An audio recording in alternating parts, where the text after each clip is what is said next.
guys? This is Brooklyn Armani and I'm back. Today we're gonna be talking about my labor and delivery. So I was due June 25th, but I didn't have my son until June 28th.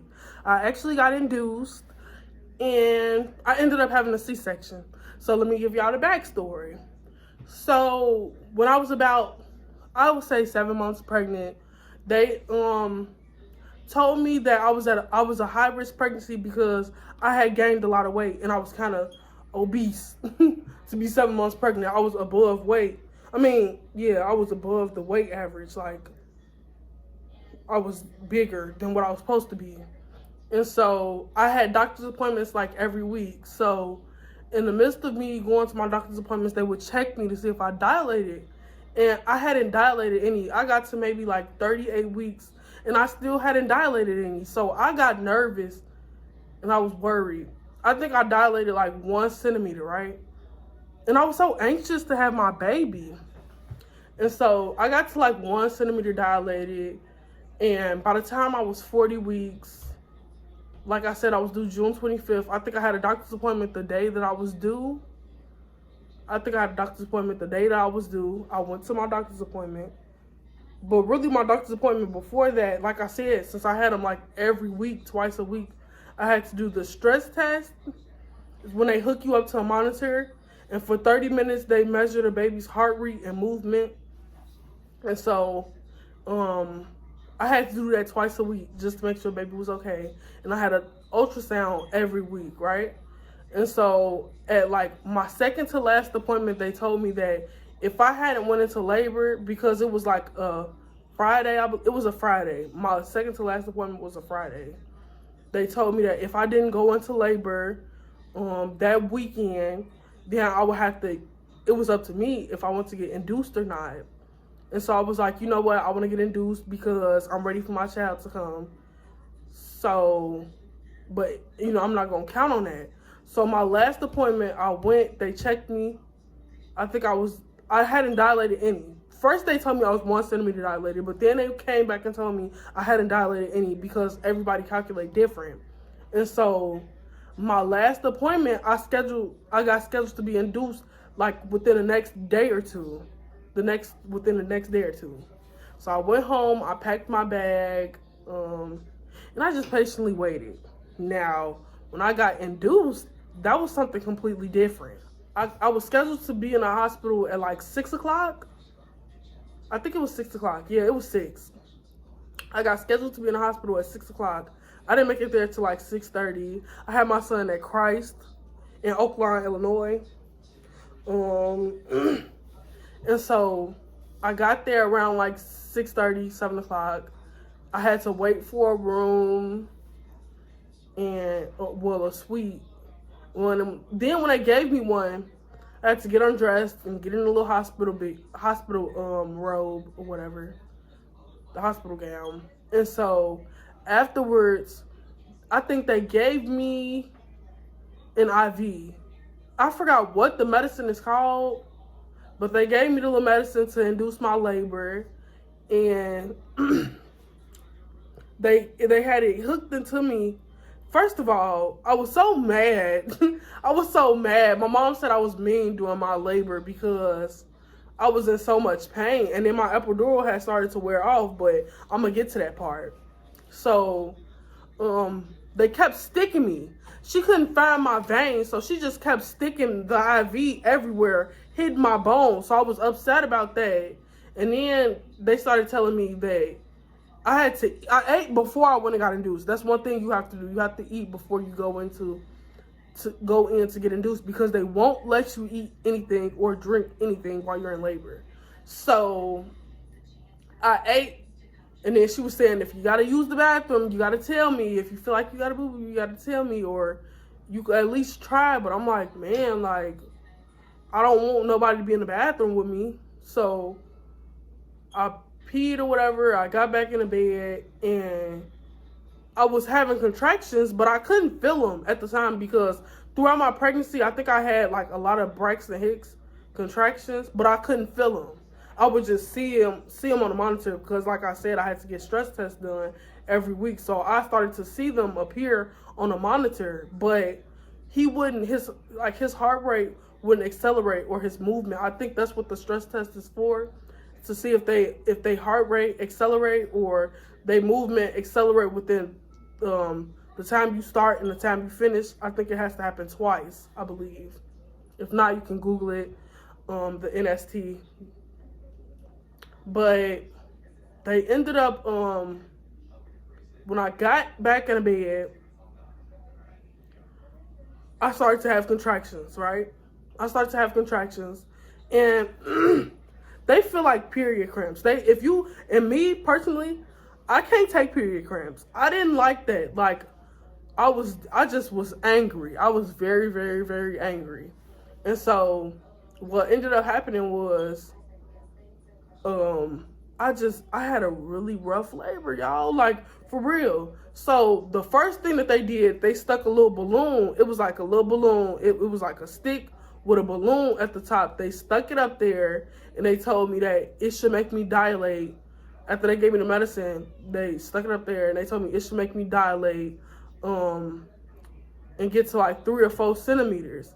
And by the time I get to 3 or 4 centimeters, when they put it up there, by the time I'm dilated, it's gonna either fall out on its own, or they just tug at it and it comes out, which is how they know that you 3 or 4 centimeters. And so they did that, and it came out within the next like 2 or 3 hours. It came out. So I'm like, okay, cool. This what's up? You know what I'm saying? Like, okay, cool. But then they started. I forgot what exactly did they do, because I was so drugged up, y'all. Like, ooh, it's kind of my labor. I remember it, but then it's like some parts is a blur because I had so much medication. And so, after they gave me the medicine to induce my labor, they stuck the little ball up there. They took that out. They stuck some more stuff up there, I think, because they said his heart rate started dropping. So they stuck some more stuff up there, you know, up my cooter. And it was like a stick. It was a stick with the balloon. They took the balloon out, and it was just a stick, right? It was a stick with like a screw at the end, because they said my baby's heart rate was dropping. So they stuck it, and they stuck it in his head. They stuck it in his head. I believe they stuck it in his head to measure his heart rate, because they said it was dropping. So they wanted to get like, and they had me hooked up to a monitor too to measure it, but I guess they said it wasn't accurate enough because it said that his heart rate kept dropping. So after that, I was in a whole lot of pain, and then my child's father came, and he stayed for a little while, but he ended up leaving the hospital at like 2 o'clock in the morning. My mom spent the night. So I had a good sound sleep. They told me to get some rest, because I think I stayed up till he left, but then they told me I got like maybe like 3 hours of sleep, and then they told me that I had to get some rest because they were gonna break my water in the morning. So they came back in my room at like 5 a.m. and they woke me up, and they told me that they had to break my water. So I let them do it. What they did was they stuck it was like some little tool, and they stuck it up there and was just moving around. My water burst, and it was so warm, and it was blood and stuff everywhere. It was so nasty. And so it was whatever. I'm like, whatever, okay, whatever. So after that, I'm like, man, because like I said, I was having contractions before. They were kind of bad, but it's like they eased up because they feel like period cramps. But after they broke my water bag, that's when them contractions started to hit, and they started to be like this, like they say, when it's almost time for you to push, your contractions come back to back like every 2 minutes, or they just don't stop. That's how my contractions were when they induced me, except I was only 4 centimeters dilated, and my contractions was coming back to back to back to back to back. So I think maybe like a couple hours later, I ended up getting an epidural, right? I got an epidural, and afterwards, after I got my epidural, you know, the pain started to ease up, but the epidural, it hurts really bad. The needle was probably like this long. And they make you bend over, like they give you a pillow to hold. They make you crouch your back, like in a C, and you can't move. Because they say if you move or you jump like that, then you'll become paralyzed. And so what happened was, I got the epidural, but as time progressed, because like I said, I went into the hospital at like 6:30. I got my epidural like 6:30 on the 27th. The 28th, I got my epidural and my back still hurts. So if you want a baby, or if you plan on having a baby, or you are pregnant and you plan on getting an epidural, please try to stick out that pain, because my back is still hurting from this epidural. It's still hurting. I'm not sure if it's just from if it's just because I got an epidural, or is it because I got an epidural and I had to get a spinal blockage shot, but I haven't gotten to that part yet into my story. And so after I got the epidural, the pain was okay. It was just pressure, because the epidural takes away the pain from your stomach, like the contractions, which feel like period cramps. And so after they took that away, after I got the epidural, it took that away, but I could still feel pressure. Like when you in labor, it feel like you got a boo-boo. So I could still feel that feeling, like me feeling like I got a boo-boo. And I was telling them, like, I feel like I got a boo-boo. And they was like, it's the baby. And even though you got the epidural, you're still going to be able to feel it. So, like I said, I got the epidural maybe around like 9 a.m., 8 o'clock, 9 o'clock, maybe even 10 o'clock. All I know is my mom had went home. My child's father was on his way back, and he had stopped to get my sister because they all wanted to be at the hospital when I had my baby. And so what happened was, when he got to the hospital, they all went to the cafeteria, because like I said, I wasn't supposed to eat.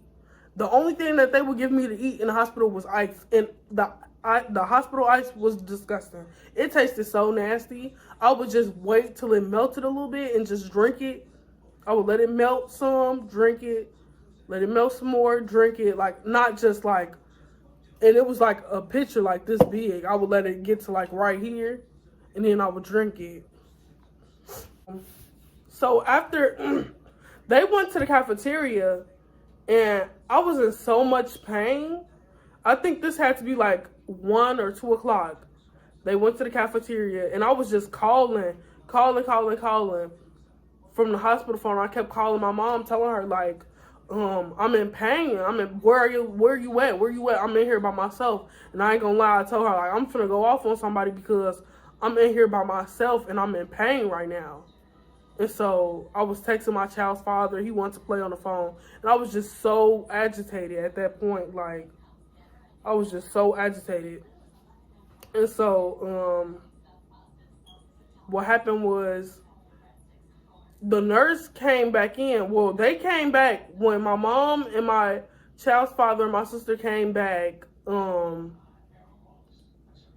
called the nurse, and the nurse came in, and she asked, was it possible that the epidural could wear off because it had only been a couple of hours? And she said, yeah, it's possible. So they ended up giving me higher dosages in my IV. They hooked up the little epidural medicine in my IV, and I had a little button to press to like keep pressing. They would give me a higher dosage of epidural every like 5 or 10 minutes, or no, I think it was like 15 minutes. But then my anesthesiologist changed it. He changed it, and so I would be able to give myself more dosages in a shorter amount of time, in a shorter time period, because the epidural had worn off, and I was feeling all of the pain, and I was just so angry and agitated. So all the way from like 2 or 3 o'clock in the afternoon till like 8, I think I dilated to maybe about 5 centimeters. And so they kept coming in and checking me. And then what happened was, during that time, I was so agitated, you guys. They gave me, that's why it's important for you to have sex during your pregnancy so that you can have a smooth labor. I also believe that you should not go and get induced because that was a horrible experience for me, and I wouldn't recommend that for anybody. And it's just important to walk and exercise. I didn't do much of that while I was pregnant. I was very lazy when I was pregnant, and that might have played a part as to why I went through so much. Because, like I said, when I was having them contractions and stuff, and they was trying to give me the epidural and higher dosages, I was still feeling the pain, and it's like I was still feeling contractions. Even when I was getting higher dosages of the epidural, I was still feeling the contractions. They weren't going away. So my whole thing, they ended up doing a bunch of stuff. So first of all, they kept checking to see if I dilated any. They was checking like every 30 minutes, every hour, or some shit like that. So then they went from that to telling me they had me sitting up straight. Now, mind you, I'm still having fully blown contractions. They probably aren't as bad as they are like when you 8 centimeters dilated, but to me, they was fucking, it felt like I was 8 centimeters dilated. They had me sitting up, holding my legs together, and like literally sitting up like how I'm sitting up now, and having my legs up in the butterfly position. First of all, when you're pregnant, that don't feel good, especially when you're in labor. Second of all, they had me turning on each side, putting a big exercise ball in between my legs. It was a big peanut-shaped exercise ball, big as fuck. They had it putting it in between my legs, telling me that it should help push the baby down, help allow my pelvic so that I could push the baby down. That didn't work. Then they started saying that, oh, your baby turned. Somehow my son turned. I guess he wasn't facing, you know, like facing upward. He was like facing downward. And they started putting their whole damn hands up there trying to fix his head. That didn't work. He was doing whatever the hell he wanted to. He wasn't ready to come. So that didn't work. And then finally by like 8 o'clock, the doctor came in. He checked me again. He was like, if you're not dilated any, by the time, I was about 5 or 6 centimeters dilated. He said by the time 9 or 9:30 comes around, if you haven't dilated anymore, we're going to have to give you a C-section. So me, I was like, okay, cool. Because at that point, I'm like, my stomach is hurting really bad. Like at this point, I feel like I'm about to die. Because my damn stomach was hurting so bad. And then for all those hours. And the epidural was wearing off, so it just was hurting. And so what ended up happening was I signed off the paperwork and stuff like that because they told me that they didn't want me to go past 18 hours with my water being broke. So by 9 o'clock, it was going to make like 17 to 18 hours that my water had been broke and still no baby. And so I signed off on the paperwork with my stupid self. I was so thirsty to have my baby. I didn't realize what I was getting myself into. I should have just not went and got induced, like my cousin told me, but I was ready to have my baby. And so what ended up happening was once I signed off for the paperwork, an hour later, the anesthesiologist came in and he asked if I wanted the spinal blockage shot. He was like, I could give you a higher dosage of the epidural for your C-section, or I could give you the spinal blockage shot. And I was like, what's the difference? He was like, with the epidural, it's a chance that you still may feel it, but with the spinal blockage shot, you won't feel it at all. So I signed off for the spinal blockage shot. So they had me take out all my jewelry on my face and on my body, but I only had my nose ring.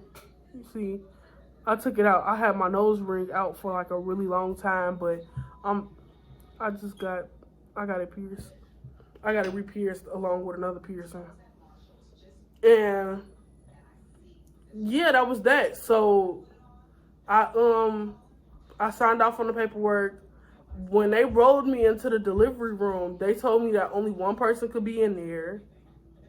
And, you know, I had told my mom, I wanted her there, but you know, I also want to include my child's father, so I had him in there instead. They agreed on it because I told them that it was their decision. They had to agree on something.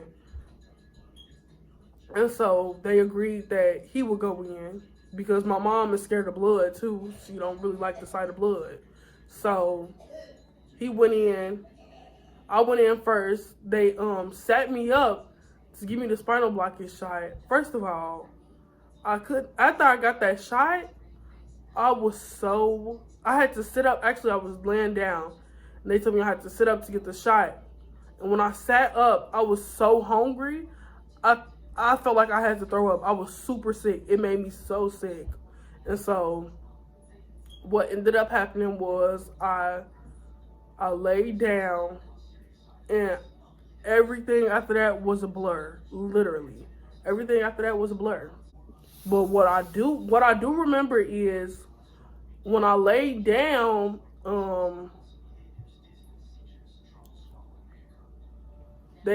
I asked them, oh,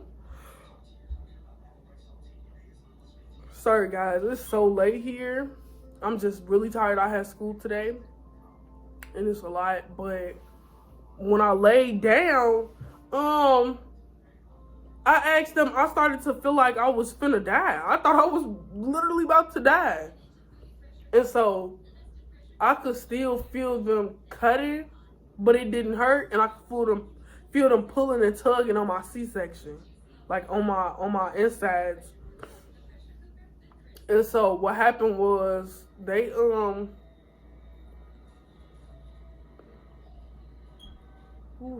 that's an experience that I can't really I wouldn't recommend for nobody. What happened once I laid down, I started to feel like my chest was heavy, like I couldn't breathe. After I got the spinal blockage shot, because I had an epidural and then I had the spinal blockage shot, so I really didn't feel anything. I started to feel like I couldn't breathe. I was falling asleep. I thought that was abnormal. I was asking them. I was telling them I'm tired. I feel like I can't breathe. Like, and they were telling me, get some rest. You're tired. Get some rest. Get some rest. Get some rest. But I could still feel them pulling and tugging on my insides. And so everything was a blur. I remember my child father being to the right of me, and I remember holding his hand, and I remember fading and going to sleep, and I was praying because I really thought that I was about to die. I thought that was the end of it. I'm like, oh my God, I'm not gonna be able to see my baby. Oh my God, oh my God. I was literally crying because I thought I was gonna die. And so I was like, oh my God, I can't breathe. I'm falling asleep. That means I'm finna die. Oh my God. And I felt them pulling and tugging on my insides. But all I know is, out of all of that, I remember them saying, I remember my baby crying. And it was so distinct. That was like one of the most amazing moments of my life. Like, I instantly woke up once I heard my baby crying. I woke up and I was crying. And they were asking me, do I want to see my baby? And I was like, bring me my baby. I want to see my baby. Yes, bring me my baby. And they brought him to me, and I was holding him for a little bit. But not like physically holding them, but they were, showing me my baby and putting them by my face. And so he was crying. He had this really deep cry. He's so cute. That was just like one of the most amazing moments in my life. Literally, like, having a kid is so magical. But the recovery was terrible. For my C-section, it was terrible. Like, I advise y'all to do everything that you can to avoid getting a C-section because that recovery is terrible. I believe I developed preeclampsia after I had my baby because my foot swelled up to be about this big. This damn big, literally. I promise y'all I'm not lying. But afterwards, you can't do nothing for yourself. You need assistance with everything. So even if you do decide to get a C-section, if they give you the option to, I just want you to know that that's something you gotta really think about because you really have to have help once you get a C-section. You can't lift anything heavy.